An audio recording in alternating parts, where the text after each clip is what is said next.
Shorba hainingai leitena thagale koi amuk masigi fajraba koi numit isorgi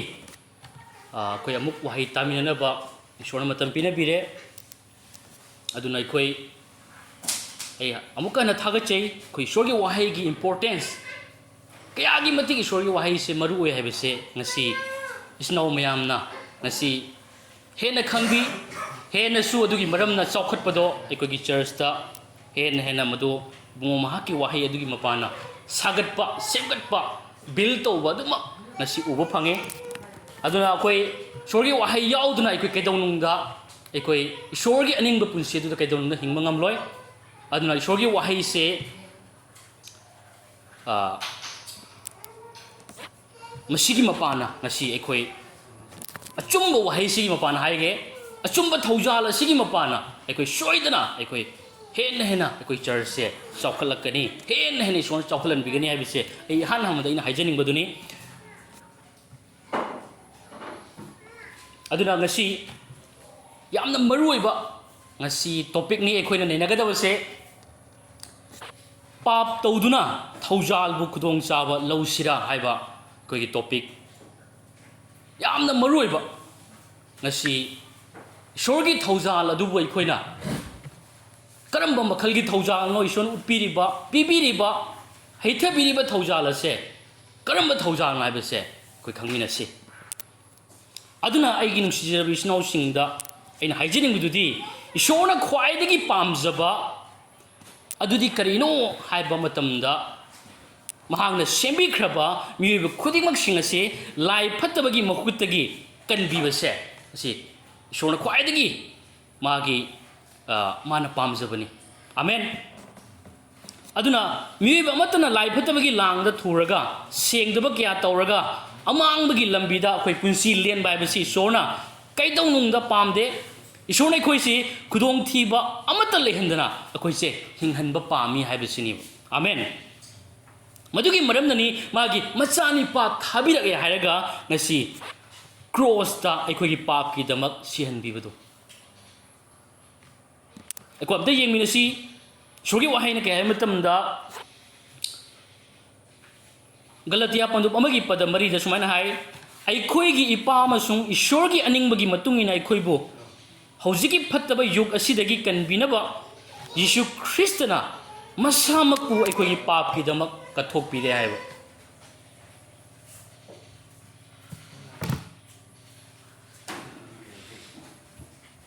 aduna isnau sing masida haibase isorgi aningbagi matungina aikoibo hojiki phattaba yug asidagi kanbinaba Yesu Kristna asamaku aikogi pap ki damak kathokpire hai ko aduna isnau sing sorgi wahi sina khangali basi Kristagi sibiba si yaudana mayam puning chinga tamina si Kristagi sibiba si yaudana lai phattabagi makhutagi aikoise kanbiba haibase kaidongna yabre basi sona khangeba amen aduna lai phatrana piriba amot pap kuiba sengdaba lamchat sajat sing amadi papna maram oiraga tayong pansi da thogalliba mang takpa sidagi kanbiba phangbai base tasena Kristna sibiba sibidana kaidawnungda aikoina phangba ngamloi isnau sing madubang ibungo mahangna pung phana aikogi damak tawbikhre marabaduna ke matamda apostle Paul na kari hayo matamda sumaina hai aikogi Galatia pandum taruki pada tramri sumaina hai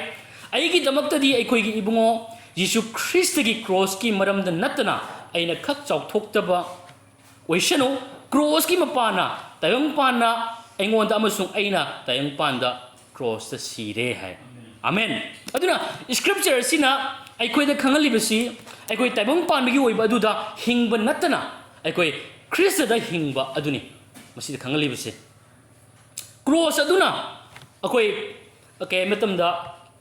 cross adu natana Paul haise cross adu natana aikogi chawthokchapam amata leitre habasini bo amen aduna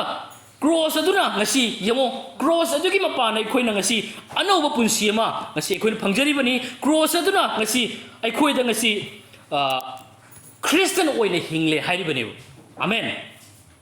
maram aduna aigi nungsijirbi snau sing isorgi thoujal na kanbi khraba ekoi misak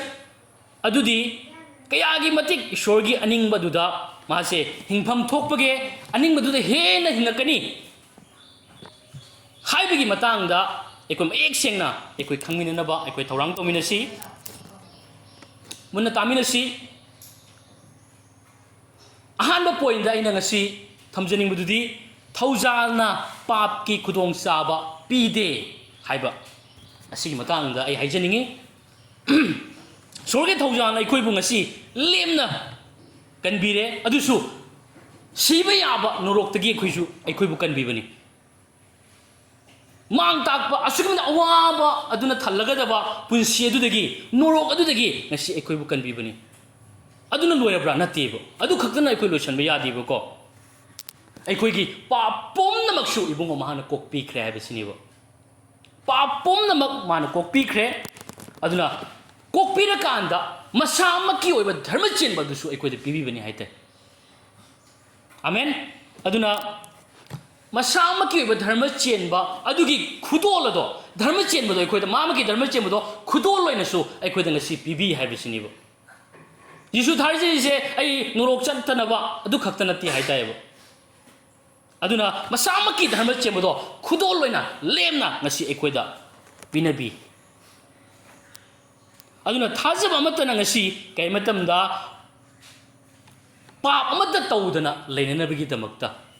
ꯑꯗꯨꯅ ꯊꯥꯖꯕ ꯊꯧꯖꯥꯜ ꯐꯪꯖꯈ꯭ꯔꯕ ꯙꯔꯃ ꯆꯦꯟꯕꯒꯤ ꯈꯨꯗꯣꯜ ꯐꯪꯖꯔꯕ ꯃꯍꯥꯛ ꯑꯗꯨꯗꯤ ꯄꯥꯞ ꯇꯧꯗꯨꯅ ꯃꯍꯥꯛ ꯂꯩꯔꯔꯣꯏ ꯍꯥꯏꯕꯁꯤꯅꯤ ꯑꯃꯦꯟ ꯃꯔꯝꯗꯤ ꯈ꯭ꯔꯤꯁꯇꯅ ꯇꯁꯦꯡꯅꯃꯛ ꯃꯍꯥꯛ ꯄꯥꯞꯇꯒꯤ ꯅꯤꯡꯇꯝꯕ ꯄꯨꯟꯁꯤꯗꯣ ꯄꯤꯕꯤꯈ꯭ꯔꯕꯅꯦꯕ ꯑꯃꯦꯟ ꯑꯗꯨꯅ ꯃꯉꯣꯟꯗ ꯄꯥꯞ ꯇꯧꯔꯛꯅꯅꯕ ꯄꯥꯞꯀꯤ ꯃꯐꯝꯁꯦ ꯑꯃꯠꯇ ꯏꯕꯨꯡꯉꯣ ꯃꯍꯥꯛꯅ ꯈꯥꯛꯂꯝꯗ꯭ꯔꯦ ꯍꯥꯏꯕꯁꯤꯅꯤ ꯍꯜꯂꯦꯂꯨꯌꯥ ꯍꯜꯂꯦꯂꯨꯌꯥ ꯑꯗꯨꯅ ꯑꯩꯈꯣꯏ ꯇꯁꯦꯡꯅ ꯃꯍꯥꯛ ꯄꯥꯞꯇꯒꯤ ꯅꯤꯡꯈꯥ ꯇꯝꯕ ꯄꯨꯟꯁꯤꯗꯣ ꯃꯍꯥꯛ ꯐꯪꯖꯔꯕꯅꯤ ꯃꯉꯣꯟꯗ ꯄꯥꯞ ꯇꯧꯔꯛꯅꯅꯕ ꯃꯉꯣꯟꯗ ꯄꯥꯞꯀꯤ ꯃꯔꯨ ꯑꯗꯣ ꯌꯥꯎꯅ ꯏꯕꯨꯡꯉꯣ ꯃꯍꯥꯛꯅ ꯐꯨꯛꯇꯣꯛꯈ꯭ꯔꯦ ꯍꯥꯏꯕꯁꯤꯅꯤ ꯀ꯭ꯔꯣꯁ ꯑꯗꯨꯗ ꯑꯗꯨꯅ ꯏꯁꯣꯔꯒꯤ ꯋꯥꯍꯩꯅ ꯀꯔꯤ ꯍꯥꯏꯕ ꯃꯇꯝꯗ ꯁꯨꯃꯥꯏꯅ ꯍꯥꯏ ꯑꯩꯈꯣꯏ ꯒꯂꯇꯤꯌꯥ ꯄꯟꯗꯨꯞ 5ꯒꯤ ꯄꯗ 19 ꯔꯣꯃꯤꯌꯣ ꯄꯟꯗꯨꯞ 6ꯀꯤ ꯄꯗ 1-2 ꯑꯗꯨꯒ ꯄꯗ 35 ꯑꯩꯁꯤꯒ ꯃꯐꯝ ꯑꯃꯈꯛꯇꯩ ꯄꯥꯖꯔꯛꯀꯦ ꯃꯐꯝ ꯑꯅꯤꯈꯛꯇꯗꯤ ꯄꯥꯖꯔꯛꯀꯦ ꯁꯨꯃꯥꯏꯅ ꯍꯥꯏ ꯃꯔꯝꯗꯤ ꯏꯆꯤꯟ ꯏꯅꯥꯎꯁꯥ ꯅꯈꯣꯏꯕꯨ ꯅꯤꯡꯇꯝꯍꯟꯅꯅꯕ ꯀꯧꯕꯤꯈꯤꯕꯅꯤ ꯑꯗꯨꯕꯨ ꯅꯈꯣꯏꯒꯤ ꯅꯅꯤꯡꯇꯝꯕ ꯑꯗꯨ ꯅꯈꯣꯏꯒꯤ ꯍꯛꯆꯥꯡꯒꯤ ꯈꯨꯗꯣꯡꯆꯥꯕ ꯑꯣꯏꯅ ꯁꯤꯖꯤꯟꯅꯒꯅꯨ ꯃꯗꯨꯒꯤ ꯃꯍꯨꯠꯇ ꯅꯨꯡꯁꯤꯕꯗ ꯑꯃꯒ ꯑꯃꯒ ꯊꯧꯒꯜ ꯇꯧꯅꯧ ꯍꯥꯏ ꯔꯣꯃꯤꯌꯣ ꯄꯟꯗꯨꯞ 6ꯀꯤ ꯄꯗ 35 ꯗꯨꯈꯛ ꯑꯩ ꯄꯥꯖꯔꯛꯀꯦ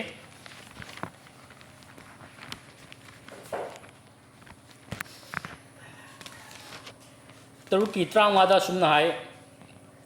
ꯑꯗꯨꯅꯗꯤ ꯀꯔꯤ ꯇꯧꯕ ꯇꯥꯕꯒꯦ ꯑꯩꯈꯣꯏꯅ ꯋꯥꯌꯦꯜ ꯌꯥꯊꯪꯒꯤ ꯃꯈꯥ ꯄꯣꯟꯗꯗꯨꯅ ꯊꯧꯖꯥꯜꯒꯤ ꯃꯈꯥ ꯄꯣꯟꯕ ꯃꯔꯝꯅ ꯄꯥꯞ ꯑꯗꯨꯝ ꯇꯧꯈꯤꯁꯤꯔꯥ ꯃꯗꯨꯈꯛ ꯑꯣꯏꯗꯁꯅꯨ ꯍꯥꯏꯅ ꯄꯣꯜꯅ ꯍꯥꯏꯔꯤꯕꯀꯣ ꯑꯃꯦꯟ ꯑꯗꯨꯅ ꯃꯁꯤꯗ ꯄꯥꯎꯈꯣꯟꯖꯕ ꯄꯣꯜꯅ ꯀꯩ ꯃꯇꯝꯗ ꯑꯩꯈꯣꯏ ꯊꯧꯖꯥꯜꯅ ꯄꯥꯞ ꯄꯨꯝꯅꯃꯛ ꯑꯩꯈꯣꯏꯁꯦ ꯀꯣꯛꯄꯤꯈ꯭ꯔꯕ ꯃꯇꯨꯡꯗ ꯑꯃꯨꯛ ꯑꯩꯈꯣꯏꯅ ꯃꯗꯨ ꯀꯥꯎꯊꯣꯛꯑꯀꯥꯟꯗ ꯑꯩꯈꯣꯏꯅ ꯍꯛꯆꯥꯡꯒꯤ ꯑꯄꯥꯝ ꯑꯄꯥꯝꯕ ꯄꯥꯞꯀꯤ ꯊꯕꯛꯁꯤꯡ ꯑꯗꯨꯝ ꯇꯧꯔꯛꯄ ꯇꯥꯔꯒꯗꯤ ꯉꯁꯤ ꯇꯁꯦꯡꯅ ꯃꯥꯅ ꯍꯥꯏꯔꯤꯁꯦ ꯑꯩꯈꯣꯏ ꯊꯧꯖꯥꯜꯕꯨ ꯈꯨꯗꯣꯡꯆꯥꯕ ꯂꯧꯔꯛꯄꯅꯦꯕ ꯃꯥ ꯍꯥꯏꯔꯤꯁꯦ ꯊꯧꯖꯥꯜ ꯈꯨꯗꯣꯡꯆꯥꯕ ꯂꯧꯕ ꯀꯧꯋꯦꯕ ꯑꯩꯈꯣꯏꯅ ꯀꯟꯕꯤꯈ꯭ꯔꯕ ꯃꯇꯨꯡꯗ ꯙꯔꯃ ꯆꯦꯟꯕꯒꯤ ꯈꯨꯗꯣꯜ ꯐꯪꯈ꯭ꯔ ꯃꯇꯨꯡꯗ ꯑꯗꯨꯝ ꯑꯩꯈꯣꯏꯅ ꯄꯥꯞ ꯇꯧꯔꯛꯄ ꯇꯥꯔꯒꯗꯤ ꯏꯁꯣꯔꯒꯤ ꯑꯅꯤꯡꯕꯗꯒꯤ ꯋꯥꯡꯃꯗ ꯑꯗꯨꯝ ꯇꯧꯔꯛꯄ ꯏꯁꯥꯅ ꯇꯧꯔꯤꯕ ꯊꯕꯛ ꯑꯩꯁꯦ ꯀꯔꯝꯕ ꯐꯤꯕꯝꯗ ꯍꯤꯡꯉꯤꯕꯒꯦ ꯍꯥꯏꯕꯁꯦ ꯏꯁꯥꯅ ꯈꯟꯊꯕ ꯉꯝꯃꯛꯇꯕ ꯍꯥꯏꯕꯁꯦ ꯑꯃꯁꯨꯡ ꯈꯪꯅ ꯇꯧꯔꯛꯄ ꯇꯥꯔꯒꯗꯤ ꯃꯗꯨ ꯇꯁꯦꯡꯅ ꯏꯁꯣꯔꯒꯤ ꯊꯧꯖꯥꯜ ꯑꯗꯨꯕꯨ ꯈꯨꯗꯣꯡꯆꯥꯕ ꯂꯧꯕꯅꯤ ꯍꯥꯏꯅ ꯏꯁꯣꯔꯒꯤ ꯋꯥꯍꯩꯁꯤꯅ ꯑꯩꯈꯣꯏ ꯐꯣꯡꯗꯣꯛꯂꯤꯕꯅꯤ ꯑꯗꯨꯅ ꯃꯗꯨ ꯇꯁꯦꯡꯅ ꯄꯣꯜꯅ ꯍꯥꯏꯕꯒꯨꯝꯅ ꯀꯔꯤ ꯍꯥꯏ ꯍꯧꯖꯤꯛꯇ ꯑꯔꯣꯏꯕꯗ ꯍꯥꯏꯕꯗꯣ ꯑꯔꯣꯏꯕꯗ ꯀꯔꯤ ꯍꯥꯏ ꯍꯧꯖꯤꯛꯀꯤ ꯑꯩꯈꯣꯏ ꯍꯧꯖꯤꯛꯀꯤ ꯔꯣꯃꯤꯌꯣꯗꯨꯗ ꯍꯥꯏꯕꯗꯣ ꯍꯧꯖꯤꯛ ꯍꯥꯏꯕꯗꯣ ꯍꯧꯖꯤꯛ ꯌꯥꯏ ꯃꯗꯨꯈꯛ ꯑꯣꯏꯗꯁꯅꯨ ꯍꯥꯏ ꯊꯧꯖꯥꯜꯒꯤ ꯃꯈꯥ ꯄꯣꯟꯕ ꯃꯔꯝꯅ ꯄꯥꯞ ꯑꯗꯨꯝ ꯇꯧꯈꯤꯁꯤꯔꯥ ꯃꯗꯨꯈꯛ ꯑꯣꯏꯗꯁꯅꯨ ꯍꯥꯏꯕꯁꯦ ꯃꯥꯒꯤ ꯋꯥꯍꯩꯅ ꯍꯥꯏꯔꯤꯕ ꯑꯃꯦꯟ ꯑꯗꯨꯅ ꯊꯧꯖꯥꯜꯅ ꯀꯩꯗꯧꯅꯨꯡꯗ ꯑꯩꯈꯣꯏ ꯄꯥꯞ ꯇꯧꯕ ꯌꯥꯔꯦ ꯍꯥꯏꯅ ꯁꯨꯡꯇꯝ ꯇꯝꯕꯤꯗꯦ ꯍꯥꯏꯕꯁꯦ ꯏꯆꯤꯟꯅꯥꯎꯁꯤꯡ ꯁꯦꯡꯅ ꯑꯩꯈꯣꯏ ꯈꯪꯃꯤꯟꯅꯁꯤ ꯄꯥꯞ ꯃꯆꯥ ꯃꯁꯨꯗꯤ ꯀꯥꯏꯗꯦ ꯍꯥꯏꯕꯗꯨ ꯅꯠꯇꯦ ꯄꯥꯞ ꯍꯥꯏꯕ ꯄꯥꯞꯁꯦ ꯁꯨꯡꯇꯧ ꯍꯦꯛ ꯇꯧꯕ ꯌꯥꯗ꯭ꯔꯦ ꯑꯩꯈꯣꯏꯗꯤ ꯃꯔꯝꯗꯤ ꯄꯥꯞ ꯍꯥꯏꯕꯁꯦ ꯑꯩꯈꯣꯏꯗ ꯇꯁꯦꯡꯅ ꯏꯕꯨꯡꯉꯣ ꯃꯍꯥꯛꯅ ꯂꯧꯊꯣꯛꯈ꯭ꯔꯕꯅꯤ ꯑꯗꯨꯅ ꯊꯧꯖꯥꯜꯗ ꯂꯩꯕ ꯃꯔꯝꯅ ताइबंग पान से लेरगसु अखोई ताइबंग पान बगी सुंगोई ओइद्रबनी अदुना अखोई तसेंगना थौजालुदगी मपाना ताइबंग पान बगी ओइहंद्रिबनी थौजालुदगी मपाना नसी सर्गगी मिसक ओइहनगुमना थौजालुदगी मपाना अखोई से पाप तगी निंखा तंबा पाप की मथक पान मंगंबा पाप न खुदुम चन मंगम द मिसक तो ओंथोक पिरिबनी आमेन पाप तौबा यारे हाइब नतेबो अदुना थौजाना लेरगा असेंग पुंसी अमा हिंगलक्तबा तारगदी इसिंग मनुंग लुपलगा अखोई अदुगुम लबा इसिंग मनुंग लुपलबा मतुंग दसु अखोई चोते हाइबगा चप मनी हाइबसे आई हाइजनिंगे अदुना इसनाउसिंग अखोई अदुम अखोइना फत्तबदुदा थौजाल कनबीर मतुंग फावबा अदुम फत्तना पाप ngang ba sakpa tau ba cha ba thak punamksida ishorgi aningbagi una teina ba daikuna adum aikoi tau ba taragadi duda aikoi dum leiba taragadi kai matam da aina isnau sing haijing dudi masi lai phattabana aikoi se thaujal bu lam serana na lohan ba khanghan bani haite adudigi aikoi isnau sing aina haijing dudi aikoi yamna section ma mathau tai aikoi na khangli ba thaujal se aikoi करम थौजाल है यामने चेक्शन सुकी मति दरकार ओरे मरमदी सोगे थौजाल करे है मतमदा थौजाल अखोय करम तंबी थौजाल अखोय तंबीरी बसे टाइटस की पंदुप अनि की पद ट्राइन थोय रोमियो पंदुप मापन तरुक की पद ट्राम पंद के है मतमदा आई टाइटस की तो पाजरके पंदुप अनि की पद ट्राइन थोय दो थौजाल अदुना अखोयबु ईश्वर निंगदब पुंसी अमसुंग ताइबंग पानबगी ओइबा अपामबा थादोकननबा अमदी इसा कुदुम चंजनबा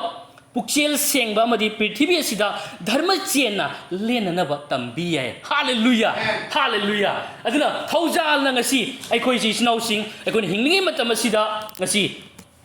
धर्म चेनबो ओइना धर्म चेनबो ओहेनबिरे क्रिस्टन खुदोल ओइना पिनेबिरे खुदोल ओइना पिनेबिदुना धर्म चेनबो पुसि फंगबा अदु खक्त नतना धर्म चेनबो ओइनासु हिंगहल्ले हाइबसिनिबो आमेन अदुना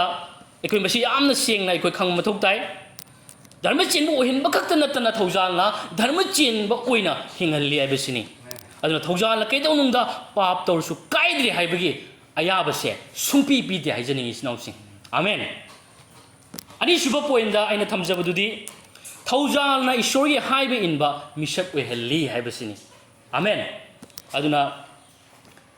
ngasi shona pambasi kaino haiba matamda cross aduda Yesu Christna mapung phana aikoi pangthokiba thabak adubu aikoi sengna khangbase shona pamba haite cross tobi khibudo kari thabak no tobi khri dai budo aikoi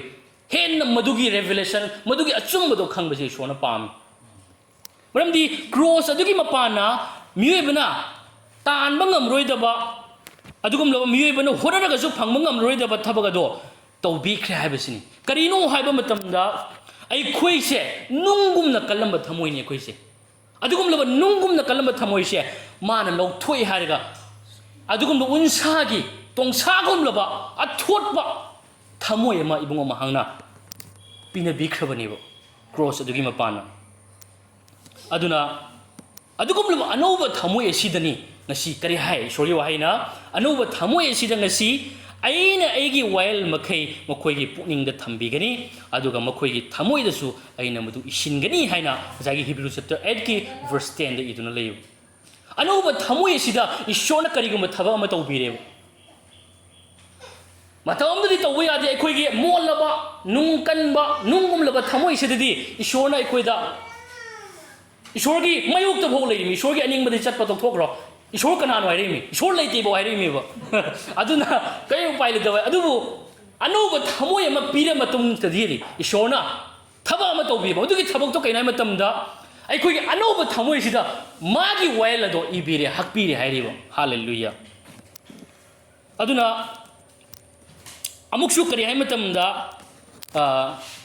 सब मानव मोंगदा अमुक्सु अखोगी Areeb वालेबनबदा सुमाइना Ezekiel की पंदु कुंथा थ्रुकी पद कुंत्रेत सुमाइना हाय अदुगा अइना अइगी थवाई नखोइगी नोंगदा थमीगनी नखोइबु अइगी पथाप सिंगी मतुंगिना चरहंगनी अदुगा नखोइना अइगी wine सिंग ngaकनी अमसुंग तौगनी है hallelujah ईश्वरगी अनिंगबदुदा अइकोइ हिंगबा ngamननबगी दमक्ता ईश्वरगी wine अदु अइकोइगी थमोइदा ओइना fit तौबिगनी हाइरिबो hallelujah hallelujah अदुना हाइरिबो वाहे सि स्नाउ सिंग अकोइ Areeb वालेबनबदा माइचौ इजिकेलना अकोइ मसाइगी haidoklam taragasu haidoklam waise ngasi aikhoida thokadaba sigi matangani aikhoina ngasi phangliba thaujal sigi matangani amen maduma ngasi fulfill oire ba sei haijaninge bu ngasi Jesus Christ na ngasi cross sigi rakanda amen aduna thajakraba misak ti ngasi di kaidonungda nungum labagi thamoyado adugi machat ado kaidonungda chala roiba ngangna saknaba yadaba hainaba tadaba mangakanba napal tawba ai mangai raiba ai loi khangi aiba gumba jagi leader sing bui kai khumnadaba haiba sing si amata leira roiba ko yamna nulukpa adugum bi shorgi adugum luba aningba shorgi haiba inba adugi punsi do ma hinga kaniba amen aduna ishona yadaba thabak se ma amata ma tawrak lori haiba siniba adugum lo misak adudi ishori yamna haiba in the misak ma soidana oira kani haiba sini amen aduna apostle paul na kayai matam da bhama mamada sumaina hai romeo paduk taruki padatram pan sumaina hai nakoi gi haksangi ason maramna aina myoi bigi matawgumna ngang libani maramdi nakoi na sing da bada amasung ain thausa da bada ain hena thausa da na ba minai oina nakoi gi haksang kya singa do pithoklami mataw adugumna hojik asengbu oina ba dharma chenbagi minai oina nakoi haksang kya sing ado pithok loe hujikti aseng bada oina pithok lo haiba minai gumna dharma chenbada nakoi pithok lo hairibo aduna masida haiba si kaino haiba matamda papi mana pap tawbada apanba leitana hingebo ko papi amadi dum pap tawrok toini adugumna ngasi papi amana pap ki thabak tawba ise mahusane haina daga dum mangonda dum tambiru daga su ma dum tawrakani ngang kani ba thirakani ba tawrakani ba khamaga jaroi maramdi ma papini na pap ki sajat to chalakani ba akoi ngangni ngai oidi ba adugumna doctor amana su ma ki tawbam thokpado adum tawrakani adubu ngasidi aina masida haijani mududi dharma chenba misak aduna su dharma chenba misak ama oina soidana hinglakani haibasini amen dharma chenba oina su ma hinglakani haibasini aduna aikoigi achumba identity adu akoi hinglo haina ngasi Paul na haibani masida haibase aikoigi achumba identity minai gumna dharma chemda minai gumna kathoklaibadi achumba identity tu lepaga hinglo haibani amen aduna maramdi aikoina hingba ngambagi madugumdo matik pangalado aikoida ngasi tasengnamak leirabani Kristagi mapana ngasi aikoi tasengna ngasi akoi ishorgi aningbadu da chapjungna chapchana hingba ngambagi aikoida pangalado leirabani aduna ai isnau singda ina haijani mududi ishorgi thaujal aduna ngasi aikoi se ishorgi aningba apamba dugi matungina aikoi se punsi hingali hingmangamba misak aduma onthok pire haibisnibo amen hallelujah ado ahum suba point da aina thamjani mududi thaujalgi mapana ishorbu pelhanana ba punsi hingmangam li haibisni thaujalna ishorbu pelhanba punsi do hingi hai amen ishor mathau da to Pare thaujal na kanbirabni na ishor na pen ge per rai thokpa ai tawning tawwa adu na tib thaujal na kanbira matung dadi ma ishor na kari pamge ishor ge aning mana kaino ishor na pen bi ge dabla kaino kaino haibado ma mapung pha na tawrakani haibisni amen aduna asengba thazba mana mahaki punsida pap tawbada tasengna maharau phom thokte mahakti yamna koi cheksinna hingduna pap ki mayukta ma lepakani phattabadugi mayukta lepakani ishorgi aningbdugi mayukta leiriba thabak khudimakse masiga mak tonana leiro haibasniba aduna pap tawraktaba matamda ma penjabadu oigani pap tawdingai maoda nungaiba hingalakani akoi pap tawrak nungaiba natte ko pap tawdingai hena masase nungaijaba penjaba adu ma oirakani haitaiba amen aduna madugi da magni sinau sing aikoi bu kobi bese madu aina punsi lena na ba hingna bagi da maktani ishor na aikoi bu kobi ri bese shori wa haina kari hai matam da ahan ba Thessalonica da pandu marigi pada tareta ke hai matam da maram di ishor na aikoi bu seng da bu oina ba ko banate adu aseng ba da ko bane amen aduna masida haibase ai khoi gi dharma chen basidi sumang mangba leite base yana na haijaning ai khoi gi dharma chen masidi lemna su phangjabani sumang ba leiroi masidi adubu masida haibasidi asengba da kobi bani haibasidi sengna leitaba sungya yadre haibasini sengna leibadi mathau tare haibasini koi masi mangni thaujan lai khoi da khangan biribase aduna akoina asengboina hingba haibase nong makhak hingo natraga thani khak asengboina hingo haina ishona haideba ko aduna matam chuppada hingu mana hairibani asengboina matam chuppada hingo haibase mana hairibani aduna aduga mapung phalusi asengbodo mapung phalu so mo hairibo amen aduna akoi jengminasi 2 Corinthians paduk taret ki pada amada punna tamina sikoi sinau sing sumaina hai maram aduna achan basa wasak sing asi phangjarabani na hakchang amasung thawai bu senghandaba maram khuding maktagi aikoi isabu sengdokchasi ishorbu ki baga loina asengbado mapung phanse amen aikoi asengbado aikoi je nom khangnate tawdoise thani khangnate asengbado da hingaga aikoi na krishna mo aikoi lobu lakti fawba ngasi aikoi asengbado da sangkhol han nom changiba amen madugi tamangne aikoi bu kobi be sinausi hallelujah aduna asengbo ina ngasi hingu habasida aikoi sukari akoi nakninga amatu oite habasini aduna aikoi gi machatni asengbo ina hingbaise aikoi gi character oi khrabni aikoi gi machat oi khrabani habase ai remind tawjaningi sinausi cross adugi mapana aikoi da masigi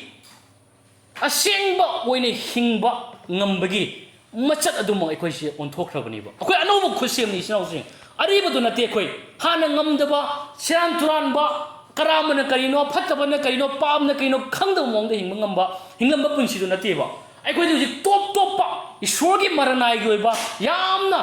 mamal yam khro mi sing haibase ai haijaningi aduna aikoi se oi thoktaba leite aikoi loina ngamgani ngasi apung phanbado ngamgani adugi maramna sorgi waisina hairamni asengdu mapung phan loina ngamoidu boi tare hairamoi ngamgani haibado khangbagi maramna hairami bane aduna kadai yona haiba inba akoi misak se ibungo mahakna ngasi akoi ohenge haiba matamda krista gumna chatpa ngamba misak to akoi se aduma onthok pire ben jisu krista gumna hingma ngamba misak aduma akoi se onthok pire haibasini ai adugi matang scripture amtang pajarake ahanba john pandup anigi padatarukta aina pangai haiba nate ko se ahanba john gi pandup anigi padatarukta sumaina hai mangonda aina lengdana lei haiba mahak adu kristagi punsigumna hingba tai hai kristagi punsigumna hingba se mangamakani ma oihellabani ngambado amen aduna koi se thawjal kanbi khra matung dai koi se kanbi khre haina responsible amda yaudana asengbada sungai letana tawning ba chaning ba thaning ba ngangning ba hinging mongda hingba yadre habisni bo madugi dama isona thawjal aduna koi bu tambi di habisni bo thawjal adu mai chalu roina bible na sungdam tambi di bo karma thawjal na khangi base haibase ai nang janing mudune bo ko aduna ina haijaning mududi thajama amoina aikoi khongthang sing asi yamna cheksinjabase yamna darkar ore isnau sing aikoi khongthang na isorbu pelhangadaba sini aikoina khwaidagi maruoina khanbam thokpase mi babu pelanaba nate ko migi yananaba migi pelanaba sungna nate aibasini isorbu pelhangadaba duni aikoina hoji khanma mathau tarese aduni isorgi wahaina kari hai ahanba Thessalonica pandu marigi pada amada sumaina hai adunadi aroibada isinausa aikoina ibungo jisuda nakoibu insinjari amasung thaugatjari madudi nakoina karamna chatkadagi amasung karamna isorbu pelhangadagi haibagi maramda nakoina aikoidagi tamkhrabadu nakoina tawriba adugumna nakoina hen tawranabane amen hallelujah isorbu pelhangadabado adu hen aikoi khanba tawba machangba haite hujikse aduna aigi nungsijaraba aigi church ki sinau singda aina ngasi khanganjaningbadi isorgi wahai asinabasida hairibase ꯑꯩꯈꯣꯏꯅ ꯏꯁꯣꯔꯕꯨ ꯄꯦꯜꯍꯟꯒꯗꯕ ꯄꯨꯟꯁꯤ ꯑꯗꯨꯕꯨ ꯍꯦꯟꯅ ꯈꯟꯖꯗꯨꯅ ꯃꯍꯥꯛꯀꯤ ꯑꯅꯤꯡꯕꯗ ꯄꯨꯟꯁꯤ ꯂꯦꯟꯕ ꯑꯩꯈꯣꯏ ꯃꯤꯁꯛ ꯑꯃ ꯑꯣꯏꯅ ꯀꯠꯊꯣꯛꯎ ꯍꯥꯏꯔꯤꯕꯅꯦꯕ ꯏꯁꯣꯔꯒꯤ ꯋꯥꯍꯩꯁꯤꯅ ꯍꯥꯏꯔꯤꯕꯁꯦ ꯑꯗꯨꯅ ꯑꯩꯈꯣꯏꯅ ꯉꯁꯤ ꯊꯥꯡꯂꯤꯕ ꯈꯣꯡꯊꯥꯡ ꯑꯁꯤ ꯏꯕꯨꯡꯉꯣꯕꯨ ꯄꯦꯜꯍꯟꯅꯕ ꯑꯗꯨꯗ ꯑꯣꯏꯅ ꯉꯁꯤ ꯇꯧꯔꯣ ꯍꯤꯡꯂꯣ ꯍꯥꯏꯅ ꯋꯥꯍꯩ ꯑꯁꯤꯅ ꯑꯩꯈꯣꯏꯕꯨ ꯇꯝꯕꯤꯔꯤꯕꯅꯦꯕ ꯑꯃꯦꯟ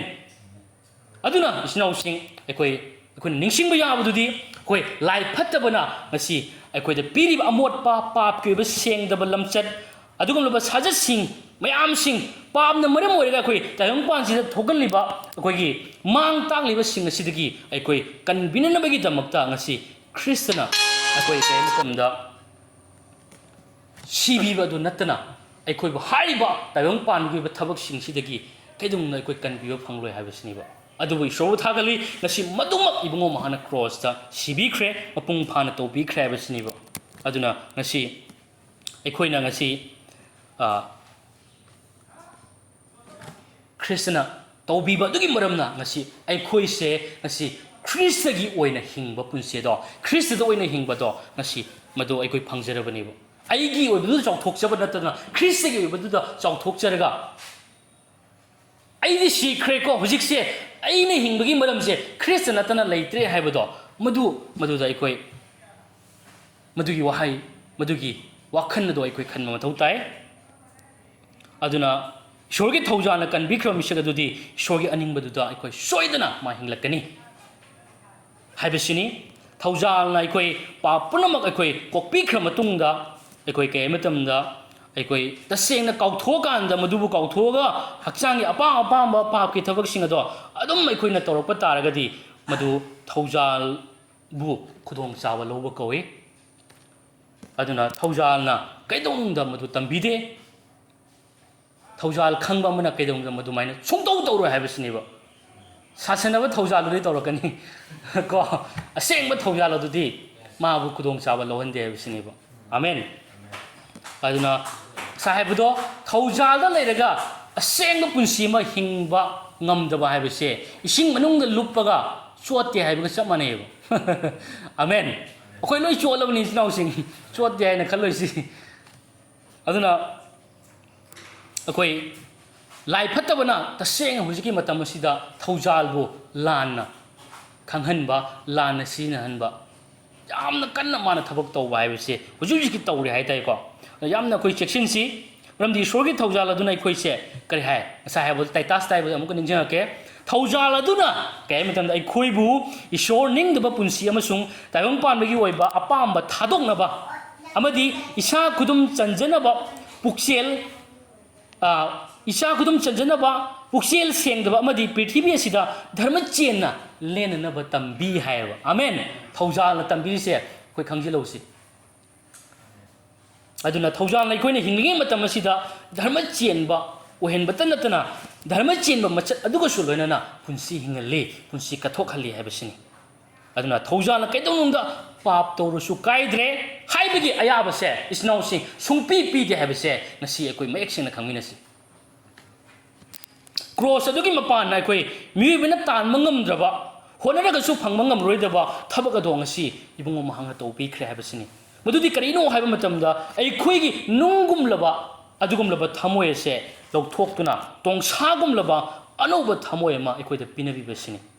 ꯑꯗꯨꯅ ꯍꯥꯏꯔꯤꯕ ꯑꯅꯧꯕ ꯊꯃꯣꯏ ꯑꯁꯤꯗ ꯏꯕꯨꯡꯉꯣꯒꯤ ꯋꯥꯍꯦꯜ ꯑꯗꯣ ꯏꯕꯨꯡꯉꯣꯒꯤ ꯑꯅꯤꯡꯕꯗꯣ ꯍꯛꯈ꯭ꯔꯦ ꯍꯥꯏꯕꯁꯤꯅꯤ ꯑꯩꯈꯣꯏꯗ ꯃꯗꯨ ꯑꯩꯈꯣꯏ ꯅꯤꯡꯁꯤꯡꯕ ꯇꯥꯏ ꯃꯗꯨ ꯑꯩꯈꯣꯏ ꯀꯥꯎꯕ ꯁꯨꯡꯌꯥ ꯌꯥꯗꯦ ꯍꯥꯏꯕꯁꯤꯅꯤ ꯑꯗꯨꯅ ꯊꯥꯖꯈ꯭ꯔꯕ ꯃꯤꯁꯛ ꯑꯗꯨꯅ ꯑꯩꯈꯣꯏ ꯀꯩꯗꯧꯅꯨꯡꯗ ꯅꯨꯡꯒꯨꯝꯕꯒꯤ ꯂꯝꯆꯠ ꯑꯗꯨ ꯆꯠꯂꯛꯂꯔꯣꯏ ꯍꯥꯏꯕꯁꯤꯅꯤ ꯏꯁꯣꯔꯅ ꯌꯥꯗꯕ ꯊꯕꯛꯁꯦ ꯃꯥ ꯀꯩꯗꯧꯅꯨꯡꯗ ꯀꯩ ꯍꯥꯏꯅꯤ ꯇꯧꯔꯛꯂꯔꯣꯏ ꯃꯍꯥꯛꯇꯤ ꯀꯩꯗꯧꯅꯤ ꯏꯁꯣꯔꯒꯤ ꯌꯥꯝꯅ ꯍꯥꯏꯕ ꯏꯟꯕ ꯃꯤꯁꯛꯁꯦ ꯃꯥ ꯁꯣꯏꯗꯅ ꯑꯣꯏꯔꯛꯀꯅꯤ ꯏꯆꯤꯟꯅꯥꯎꯁꯤꯡ ꯑꯝꯇꯪ ꯁꯣꯝꯗ ꯂꯩꯊꯣꯛꯄꯤꯔꯣꯀꯣ ꯑꯗꯨꯅ ꯑꯩꯉꯣꯟꯗꯁꯨ ꯅꯨꯡꯉꯥꯏꯌꯦꯕ ꯂꯩꯊꯣꯛꯑꯒ ꯑꯗꯨꯅ ꯑꯩꯈꯣꯏꯗ ꯏꯁꯣꯔꯅ ꯄꯤꯔꯤꯕ ꯙꯔꯃ ꯆꯦꯟꯕꯁꯤꯗꯤ ꯁꯨꯡꯃꯥꯡ ꯃꯥꯡꯕ ꯂꯩꯇꯦ ꯍꯥꯏꯕꯁꯦ ꯑꯩ ꯍꯥꯏꯖꯅꯤꯡꯉꯤ ꯑꯗꯨꯅ ꯑꯩꯈꯣꯏ ꯀꯥꯎꯕ ꯌꯥꯗꯦ ꯙꯔꯃ ꯆꯦꯟꯕꯁꯦ ꯃꯥꯡꯂꯔꯣꯏꯗꯕ ꯙꯔꯃ ꯆꯦꯟꯕꯅꯤ ꯅꯪꯅ ꯇꯧꯕ ꯇꯧꯗꯕꯒꯤ ꯃꯇꯨꯡ ꯏꯟꯅ ꯐꯪꯕꯁꯨ ꯅꯠꯇꯦ ꯅꯪꯅ ꯇꯧꯕ ꯇꯧꯗꯕꯒꯤ ꯃꯇꯨꯡ ꯏꯟꯅ ꯃꯥꯡꯒꯗꯕꯁꯨ ꯅꯠꯇꯦ ꯍꯥꯏꯕꯁꯤꯅꯤ ꯁꯤꯗꯤ ꯖꯁ ꯊꯥꯖꯕꯒꯤ ꯃꯔꯝꯅ ꯑꯩꯈꯣꯏꯗ ꯏꯁꯣꯔꯅ ꯄꯤꯔꯤꯕ ꯈꯨꯗꯣꯜꯅꯤ ꯑꯗꯨꯅ ꯙꯔꯃ ꯆꯦꯟꯕ ꯑꯣꯏꯈ꯭ꯔꯕ ꯑꯩꯈꯣꯏꯁꯦ ꯑꯩꯈꯣꯏ ꯀꯔꯤ ꯍꯥꯏ ꯃꯇꯝꯗ ꯑꯁꯦꯡꯕ ꯑꯣꯏꯅ ꯍꯤꯡꯅꯅꯕꯒꯤꯗꯃꯛꯇꯁꯨ ꯃꯍꯥꯛꯅ ꯀꯧꯕꯤꯔꯦ ꯍꯥꯏꯕꯁꯤꯅꯦꯕ ꯑꯃꯦꯟ ꯑꯗꯨꯅ ꯑꯩꯈꯣꯏ ꯑꯁꯦꯡꯕ ꯑꯣꯏꯅ ꯍꯤꯡꯕꯁꯤ ꯌꯥꯝꯅ ꯃꯊꯧ ꯇꯥꯏ ꯑꯩꯈꯣꯏ ꯅꯣꯡꯃꯈꯛ ꯈꯔ ꯅꯨꯃꯤꯠ ꯈꯔꯈꯛ ꯃꯇꯝ ꯈꯔꯈꯛ ꯍꯤꯡꯉꯨ ꯑꯗꯨꯅ ꯌꯥꯔꯦ ꯍꯥꯏꯕ ꯅꯠꯇꯦ ꯄꯨꯟꯁꯤ ꯆꯨꯞꯄ ꯑꯩꯈꯣꯏ ꯍꯤꯡꯕ ꯃꯊꯧ ꯇꯥꯏ ꯑꯩꯈꯣꯏ ꯏꯕꯨꯡꯉꯣꯅ ꯂꯦꯡꯂꯛꯇ꯭ꯔꯤ ꯐꯥꯎꯕ ꯑꯩꯈꯣꯏ ꯍꯤꯡꯕ ꯃꯊꯧ ꯇꯥꯏ ꯑꯃꯁꯨꯡ ꯑꯩꯈꯣই ꯃꯄꯨꯡ ꯐꯥꯍꯟꯕ ꯃꯊꯧ ꯇꯥꯏ ꯑꯩꯈꯣꯏ ꯑꯅꯤꯁꯨꯕ ꯀꯣꯔꯤꯟꯊꯤꯌꯥꯒꯤ 8:1ꯗꯁꯨ ꯑꯩꯈꯣꯏ ꯄꯥꯈ꯭ꯔꯦ ꯑꯗꯨꯅ ꯑꯁꯦꯡꯕ ꯑꯣꯏꯅ ꯍꯤꯡꯉꯨ ꯍꯥꯏꯕꯁꯤꯗ ꯑꯩꯈꯣꯏꯁꯦ ꯀꯔꯤꯁꯨ ꯉꯁꯤꯗꯤ ꯉꯛꯅꯤꯡꯉꯥꯏ ꯑꯣꯏꯗ꯭ꯔꯦ ꯃꯔꯝꯗꯤ ꯃꯗꯨ ꯉꯝꯕꯒꯤ ꯄꯥꯡꯒꯜ ꯑꯗꯨ ꯄꯤꯅꯕꯤꯔꯦ ꯌꯤꯁꯨ ꯈ꯭ꯔꯤꯁꯇꯒꯨꯝꯅ ꯄꯨꯟꯁꯤ ꯍꯤꯡꯕ ꯉꯝꯕꯒꯤ ꯑꯗꯨꯒꯤ ꯃꯇꯤꯛ ꯑꯗꯣ ꯑꯩꯈꯣꯏꯗ ꯄꯤꯅꯕꯤꯔꯕꯅꯤ ꯍꯥꯏꯕꯁꯦ ꯑꯩꯈꯣꯏ ꯈꯪꯃꯤꯟꯅꯁꯤ ꯊꯧꯖꯥꯜꯒꯤ ꯃꯄꯥꯟ ꯑꯗꯨꯅ ꯑꯩꯈꯣꯏꯒꯤ ꯊꯧꯖꯥꯜꯁꯦ ꯄꯨꯔꯥ ꯏꯁꯣꯔꯒꯤ ꯑꯅꯤꯡꯕ ꯐꯨꯜ ꯍꯤꯡꯕ ꯃꯆꯦꯠ ꯃꯈꯥꯏ ꯅꯠꯇꯦ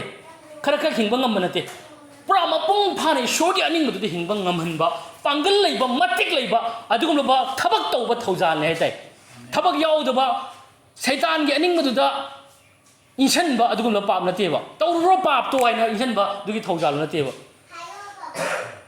ꯌꯤꯁꯨꯅ ꯑꯩꯈꯣꯏꯗ ꯊꯧꯖꯥꯜ ꯄꯤꯒꯗ꯭ꯔꯅꯦ ꯄꯥꯞ ꯇꯧꯔꯨꯔꯣ ꯍꯥꯏꯅ ꯁꯤ ꯏꯆꯥ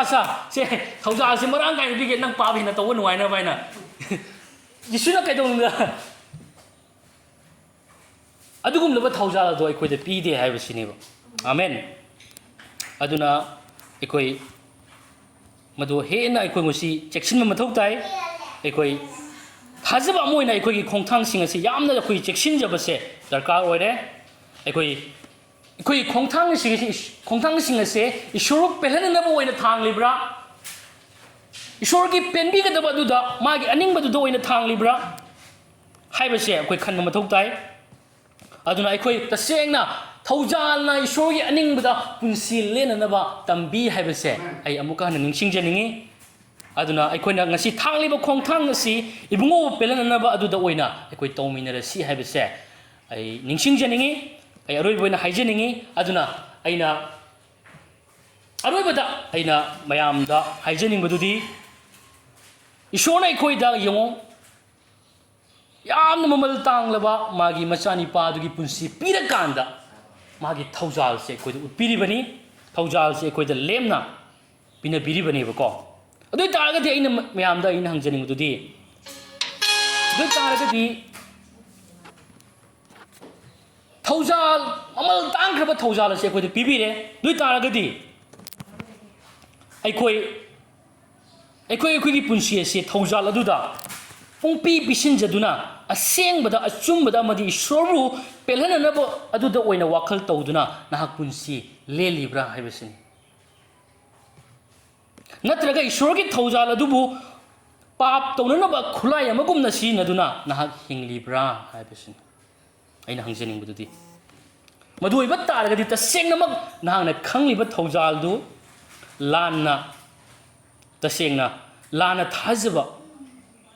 ꯅꯪ ꯃꯤꯁꯛ ꯑꯃ ꯑꯣꯏꯔꯦ ꯊꯧꯖꯥꯜ ꯑꯗꯨꯗ ꯅꯍꯥꯛ ꯂꯥꯟꯅ ꯊꯥꯖꯕ ꯃꯤꯁꯛ ꯑꯃ ꯑꯣꯏꯔꯦ ꯍꯥꯏꯕꯁꯦ ꯑꯩ ꯍꯥꯏꯖꯅꯤꯡꯉꯤ ꯅꯍꯥꯛꯅ ꯈꯪꯂꯤꯕ ꯊꯧꯖꯥꯜꯗꯨ ꯑꯔꯥꯟꯕ ꯊꯧꯖꯥꯜꯅꯤ ꯍꯥꯏꯖꯅꯤꯡꯉꯤ ꯃꯔꯝ ꯑꯗꯨꯅ ꯉꯁꯤ ꯅꯍꯥꯛ ꯀꯔꯝꯕ ꯊꯧꯖꯥꯜ ꯑꯗꯨꯗ ꯉꯁꯤ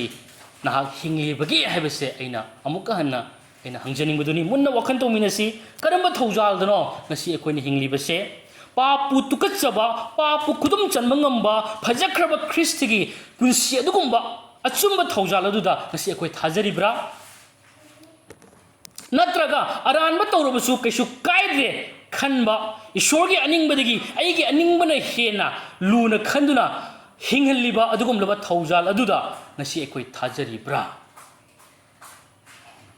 ꯑꯩꯈꯣꯏ ꯏꯁꯣꯔꯗ ꯆꯪꯖꯃꯤꯟꯅꯁꯤ ꯊꯥꯒꯠꯆꯔꯤ ꯄ꯭ꯔꯚꯨ ꯉꯁꯤ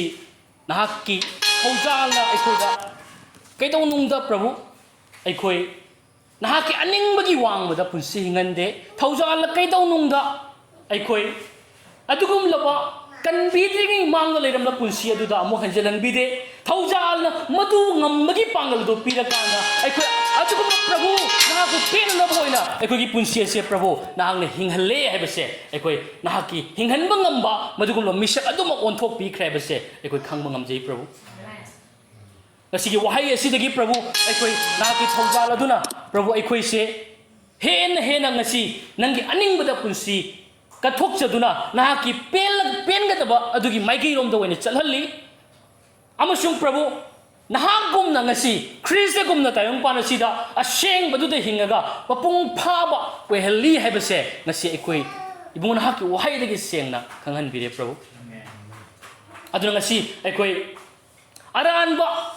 ꯏꯕꯨꯡ ꯅꯍꯥꯛꯀꯤ ꯑꯅꯤꯡꯕꯗꯨꯗ ꯍꯤꯡꯗ꯭ꯔꯁꯨ ꯀꯩꯁꯨ ꯀꯥꯏꯗ꯭ꯔꯦ ꯊꯥꯖꯔꯒ ꯂꯣꯏꯔꯦ ꯑꯩꯈꯣꯏ ꯄꯥꯞ ꯇꯧꯔꯁꯨ ꯑꯀꯥꯏꯕ ꯂꯩꯇ꯭ꯔꯦ ꯑꯩꯒꯤ ꯑꯅꯤꯡꯕꯗꯨꯗ ꯄꯨꯟꯁꯤ ꯂꯦꯜꯂꯒꯁꯨ ꯀꯩꯁꯨ ꯏꯁꯣꯔꯅ ꯀꯔꯤꯁꯨ ꯍꯥꯏꯔꯔꯣꯏ ꯍꯥꯏꯕꯒꯤ ꯃꯗꯨꯒꯨꯝꯂꯕ ꯊꯧꯖꯥꯜ ꯑꯗꯣ ꯑꯔꯥꯟꯕ ꯊꯧꯖꯥꯜ ꯍꯥꯏꯕꯁꯦ ꯉꯁꯤ ꯅꯍꯥꯛꯀꯤ ꯋꯥꯍꯩꯗꯒꯤ ꯑꯩꯈꯣꯏꯗ ꯐꯣꯡꯗꯣꯛꯄꯤꯔꯦ ꯄ꯭ꯔꯚꯨ ꯃꯁꯤꯒꯤꯗꯃꯛ ꯍꯥꯏꯅꯤꯡꯉꯥꯏ ꯂꯩꯇꯅ ꯊꯥꯒꯠꯂꯤ ꯄ꯭ꯔꯚꯨ ngasi aikoida ngasidi achumba thaujala du thungan biduna prabhu ngasi nahaki thaujala sidi achumba nahaki aningba amasung adugum laba nahana penga da baduda punsi kathokhan ba thaujal pangal leiba thabak tawba thaujal ne base ngasi aikoida sena khangan bire maram aduna prabhu aikoi tamina khraba khuding makta prabhu aikoi ngasi dagi hena sectionna achumba thaujal adubu karamano aranba thaujal adu karamano